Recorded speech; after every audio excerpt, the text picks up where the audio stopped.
आज का चैप्टर है नंबर 4, चैप्टर नंबर 4 बच्चों। और आज के क्लास में हम लोग क्लास 10th का चैप्टर नंबर 4 पढ़ने वाले हैं, जिस चैप्टर का नाम है question of trust. Trust means होता है विश्वास, और विश्वास क्वेश्चन में समझते हैं सवाल। मतलब कि विश्वास का सवाल था इस कहानी में, आखिरकार कहाँ किसका विश्वास किसने अपना खोया और किसने किस पे विश्वास किया और किसका विश्वास टूटा। इस चीज के बारे में इस कहानी में बताया गया है। विश्वास अपने आप में एक बहुत महत्वपूर्ण चीज है। विश्वास जो है अपने आप में एक बहुत महत्वपूर्ण चीज कही जाती है, क्योंकि कहा जाता है कि विश्वास यदि बनाने में, किसी व्यक्ति को अपना विश्वास बनाने में हजारों साल, 100 साल लग जाते हैं, 20 साल लग जाते हैं, लेकिन विश्वास को टूटने में सेकंड का टाइम भी नहीं लगता है। इसलिए फेथ और ट्रस्ट हमें बिल्कुल ही अपना एक विश्वास जगाकर कायम करके रखना चाहिए। चलिए हम लोग कहानी को और पढ़ते हैं। जैसे कि इस कहानी की और हम लोग बात करेंगे तो इस कहानी में सिंपल, इस कहानी के जो पात्र हैं, दो पात्र के बारे में कहानी है। पहला पात्र जो आपका है हॉरेक डैनबी, डैनबी चाहे डैन बाई बोल सकते हैं, हॉरेक डैनबी एंड वुमेन, और एक इसमें औरत की बात है। और इस कहानी को लिखने वाले हैं विक्टर कैनिंग। विक्टर कैनिंग ने इस कहानी को लिखा है। और जहां तक बात है इस चैप्टर की, इस चैप्टर में जो मेन कैरेक्टर है, मेन कैरेक्टर की बात करेंगे तो ये हॉरेक डैनबी है। और हॉरेक डैनबी जो है, ये हॉरेक करता क्या है, ये हॉरेक जो है इसके बारे में हम लोग पहले जान लेते हैं। इसके कैसे, इसके क्या, इसका परिचय हम लोग प्राप्त करते हैं।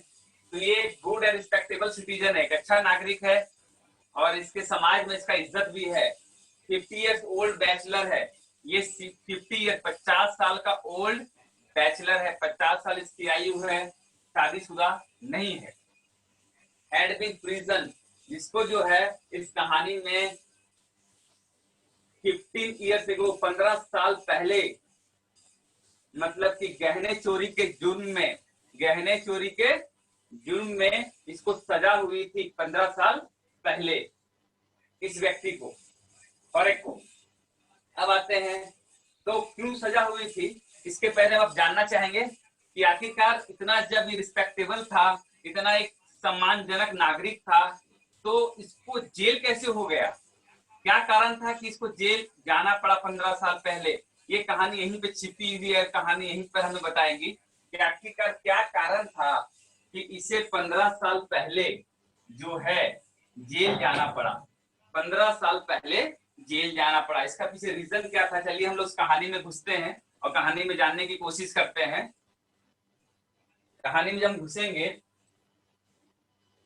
जब कहानी हम घुसेंगे तो देखेंगे, कहा जाता है कि इसका जो आदत था, इसकी एक सबसे बड़ी कमजोरी थी कि इनको जो है हॉटली, मतलब दिल से नशा था, अच्छी किताबों का, महंगी किताबों का पढ़ने का इनको नशा था। महंगी से महंगी किताबें पढ़ने का और जमा करने का इनको नशा था। तो उतने तो ये पैसे कमाते नहीं थे कि ये उतनी महंगी महंगी किताबें खरीद सके, क्योंकि बुक्स बहुत ही एक्सपेंसिव होते हैं बड़े बड़े राइटर्स की। और इनको ये नशा था कि ये अपने पास हजारों लाखों किताबों को जमा करके वो एक साल किताबें जमा करके पढ़ा करते थे। इस कारण से ये क्या करते थे, और ये इनकी जो लत थी, ये महंगी पुस्तकों को पढ़ने की और अच्छी पुस्तकों को पढ़ने की जो लत थी, उसके लिए इनको साल में, ईयर देखिए, used to commit 1 theft a year, एक साल में एक चोरी इनको करनी पड़ती थी। उस चीज को, उनका जो शौक था किताबों का पढ़ने का शौक, उन किताबों को खरीदने के लिए ये साल में एक चोरी करते थे और उस चोरी के पैसे से एक साल की किताब खरीद लेते थे, जितना वो पढ़ सकते हैं, और उनका इंटरेस्ट और उनका शौक भी पूरा हो जाता था। अब बात आपकी कहानी बढ़ती है। तो जैसा कि उनकी आदत थी हर साल एक चोरी करने की, इस कहानी में भी वो एक घर को चुनते हैं। Choose a house at short over, short over एक जगह है, वहां पर उन्होंने एक घर को पसंद किया। कि चोर क्या करता है, चोर चोरी करने से पहले क्या लगता है आपको कि डायरेक्ट उस घर में चोरी कर लेता है? नहीं, चोर भी जिस प्रकार आप परीक्षा देने से पहले पूरा कंप्लीट प्रिपेयर होके जाते हैं एग्जाम देने के लिए, चाहे कोई क्वेश्चन छूट ना जाए, कोई गलती ना हो जाए, उसी प्रकार चोर भी जिस घर में चोरी करने जाता है उस घर के बारे में कंप्लीट इंफॉर्मेशन कलेक्ट कर लेता है, कंप्लीट जानकारी प्राप्त कर लेता है कि उस घर में कितने लोग रहने वाले हैं, कहाँ पे कौन सा रूम है, कब सोते हैं, कब जाते हैं बाहर, each and everything data collect करने के बाद ही उस घर में चोरी करते हैं। उसी प्रकार फॉरेक्स भी एक घर को जो शॉर्ट ओवर में था उस घर को केयरफुली उसको अच्छी तरह से उसकी निगरानी करता है, जानता है, उसके बारे में सब कलेक्शन कर लेता है डाटा। उसके बाद इंटर वन आफ्टरनून, एक दोपहर में घुस जाता है उस घर में ग्लव्स पहनकर, ग्लव्स वगैरह पहनकर सिक्योरिटी। सोचिए कि वो लगातार चोरी करता आ रहा था लेकिन आज तक वो कभी भी नहीं पकड़ाया था, इतनी सेफ्टी से वो चोरी करता था। इट मीन्स वो समझदार, जानकार और बहुत ही पका हुआ व्यक्ति था। मीन्स अपनी कोई गलतियां वो छोड़ता नहीं था। अब देखते हैं उसके क्या घटना घटी। वो उस घर में इंटर करता है आफ्टरनून, दोपहर का टाइम में, ग्लव्स वगैरह पहनकर। जब उस घर में वो घुसता है तो जानकारी उसको रहती है कि घर में कोई भी नहीं है। वो सारी सूचना प्राप्त करके उस घर में घुसता है कि इस घर के लोग गए हुए हैं और अच्छी खासी देर के बाद लौटेंगे। उसने सोचा कि दोपहर का टाइम में, शाम तक मैं अपना काम करके निकल जाऊंगा। उस घर में घुसने के बाद जब वो इंटर करता है तो एक कुत्ते को देखता है उस घर का, जो उस घर में रहता था। वो कुत्ता इसकी निगरानी, इसको देख लेता है, लेकिन अपनी सूझबूझ से, समझदारी से उस कुत्ते को वो कैप्चर कर लेता है। मतलब उसको वो अपना दोस्त बना लेता, मतलब कि वो कुत्ता उसके ऊपर भौंकता नहीं है। इस तरह से वो कुत्ते को तो अपने कस्टडी में ले लेता है, अपनी समझदारी से उसको संभाल लेता है। अब वो क्या करता है, धीरे धीरे सब रूम को देखते हुए वो वहां पहुंचता है जहां पर तिजोरी है, जहां पर शोकेस है, जहां पर उस चीज को, इसको, उस लॉकर को, जहां पर लॉकर में रखा गया था, उस लॉकर के पास वो पहुंचता है ताकि उसको वो खोल सके। लेकिन प्रॉब्लम उससे पहले क्या आ गई वहां पर कि उसको जो है वो हे फीवर, एक बीमारी होती है हे फीवर की, जिसमें स्मेल ऑफ फ्लावर्स, फूलों के सुगंध, किसी को एलर्जी होती है, फूलों के सुगंध से एलर्जी होती है और वो छींकने लगता है और छींकते छींकते उसको बुखार की स्थिति उत्पन्न हो जाती है। इसलिए ये बीमारी किसको थी, ये फॉरेक को थी ये बीमारी। तो ये क्या, जैसे उस जब वो हॉल में पहुंचता है तो उस हॉल में फूलों को देखकर, फूलों को तुम जैसे उसकी महक, फूलों की महक इसके नाक तक जाती थी, छींक स्टार्ट हो जाती है और ये सोचता है कि मुझे प्रॉब्लम, मुझे अब लगता है कि मैं चोरी यहाँ नहीं कर पाऊंगा क्योंकि मैं ये फीवर से पीड़ित हूँ और छींक आएगी तो मैं अपना काम नहीं कर पाऊंगा, शोर होगा, बाहर के अगल बगल के लोग चीज को सुन लेंगे।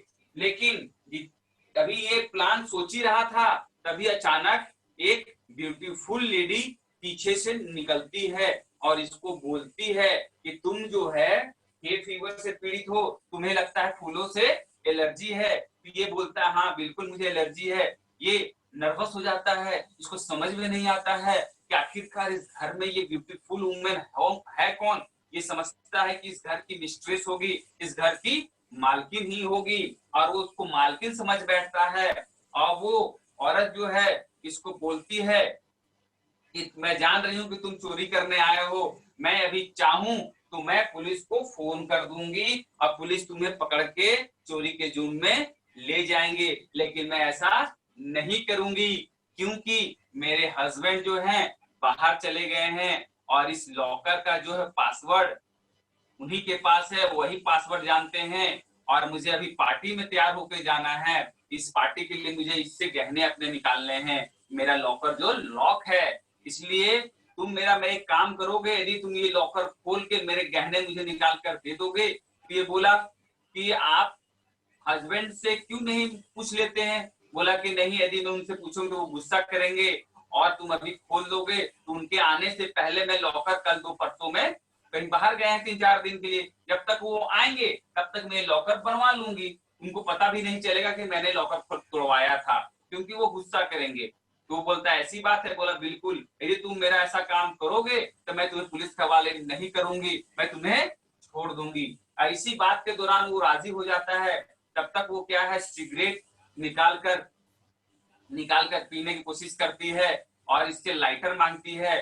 तब तक इतना ही रिलैक्स हो गया था, सोचा कि मालकिन जब घर की बोल रही है लॉकर खोलने के लिए क्या दिक्कत है, वो अपना ग्लव्स उतार लेता है और ग्लव्स उतार कर लाइटर देता है, सिगरेट पीता है और उसके बाद रिलैक्स मूड में, इसको पता ही नहीं चलता है, बिना ग्लव्स के ही ये लॉकर को सोचता है कि अब मुझे डर ही क्या है, जब इस घर की मालकिन ही चोरी करने बोल रही है। चोरी करने मीन्स व्हाट, लॉकर खोलने के लिए लॉकर का पासवर्ड उसके हस्बैंड को पता है और इस प्रकार से वो सोचता है और वो रिलैक्स मूड में बिना ग्लव्स को पहने ही वो तिजोरी को, लॉकर को खोलता है और खोलने के बाद उसको वो खोल देता है क्योंकि स्पेशलिस्ट था, क्योंकि उसके लॉकर का ही उसका दुकान था, ताला चाबी का ही दुकान था, सालों साल से वो वही कार्य करता आ रहा है, तो उसे कोई भी दिक्कत नहीं हुआ, बाहर में इसी का दुकान वो चलाता है।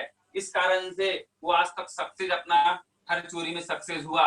अब इस चोरी में क्या होता है, सस्पेंस है, देखते हैं इसमें भी सक्सेस वो करता है कि नहीं। लेकिन यहाँ तो उल्टा पड़ गया फेरा में कि उस घर की मालकिन ही उसको बोल रही है कि यदि तुम चोरी निकाल के नहीं दोगे तो मैं पुलिस को फोन कर दूंगी। तो ये क्या करता है, रिलैक्स मूड में ग्लव्स हटाकर आराम से तिजोरी को खोलता है, लॉकर को खोलता है और उसको निकाल कर दे देता है और देने के बाद वहां से वो चला जाता है और रिलैक्स रहता है, चलो कम से कम बच गए, नहीं तो आज हम बुरे पकड़े जाते, किसी और घर को नेक्स्ट समय चुनेंगे और वहां से चोरी करने के बाद अपना 1 साल का किताब खरीदेंगे। तब तक वो घर पहुंचने के बाद अपना रिलैक्स है, तब तक दूसरे दिन ही वो कुछ सोच पाता कि उससे पहले उसके पुलिस उसके घर पहुंच जाती है और वो पूछता है कि आप लोग क्यों आए हैं, तो वो बताता है कि तुमने इस शॉर्ट ओवर के मकान में, मतलब उस इलाके के एक मकान में तुमने चोरी की है और तुम्हारे फिंगरप्रिंट्स जो हैं उस लॉकर पर और उस घर के बहुत से सामानों पर तुम्हारे फिंगरप्रिंट्स मिले हैं, इसलिए तुम्हें सजा होती है।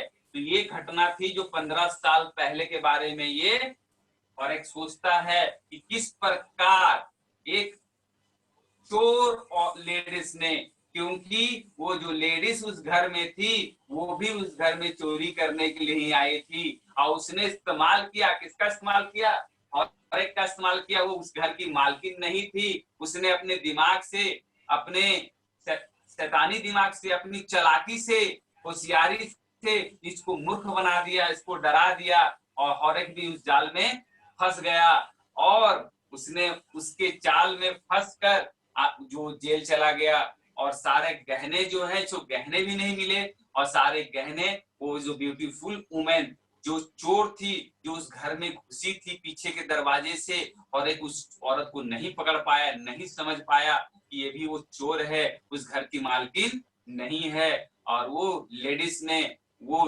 होशियार वो लेडीज ने इसको मूर्ख बना दिया और आसानी से वो सारे गहने लेकर भाग गई और उसके चोरी के जुर्म में, जो चोरी इसने की ही नहीं थी, उसके जुर्म में इसको सजा हो जाती है और हॉरेक उस चीज के बारे में सोचकर पछताता है कि आखिरकार विश्वास किस पे किया जाए, विश्वास किस पे किया जाए, क्योंकि इसे खुद समझ में नहीं आ रहा था कि कैसे ये उस औरत के जाल में फंस गया और मूर्ख बन गया। इसलिए इस चैप्टर का नाम है क्वेश्चन ऑफ ट्रस्ट। आखिरकार विश्वास किस पे किया जाए, क्वेश्चन पूछा जाता है। ये चैप्टर बहुत ही इजी है, क्वेश्चन बहुत ही, चैप्टर भी बहुत इजी है, इसके क्वेश्चन आंसर भी आपको पीडीएफ के फॉर्मेट में भेज दिए गए हैं, आपको आसानी से सारे चैप्टर्स भी समझ में आएंगे, समरी भी भेज दिए गए हैं। उसके बावजूद भी यदि किसी तरह का प्रॉब्लम आपको इस चैप्टर से जुड़ा हुआ है और तो आप पूछ सकते हैं और वीकली टेस्ट में भी इस चैप्टर का आपसे क्यूज लिया जाएगा, उस क्यूज में जरूर पार्टिसिपेट कीजिए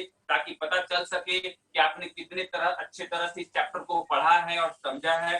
थैंक यू एवरीबॉडी। फिर हम लोग कल नेक्स्ट क्लास में चैप्टर 5 के साथ मिलेंगे और उसके बाद हम लोग ग्रामेटिकल में भी डायरेक्ट टू इनडायरेक्ट स्पीच के बारे में बहुत से बच्चों का आ रहा था क्वेश्चन की सर इस चैप्टर को कृपया करके पढ़ाइए।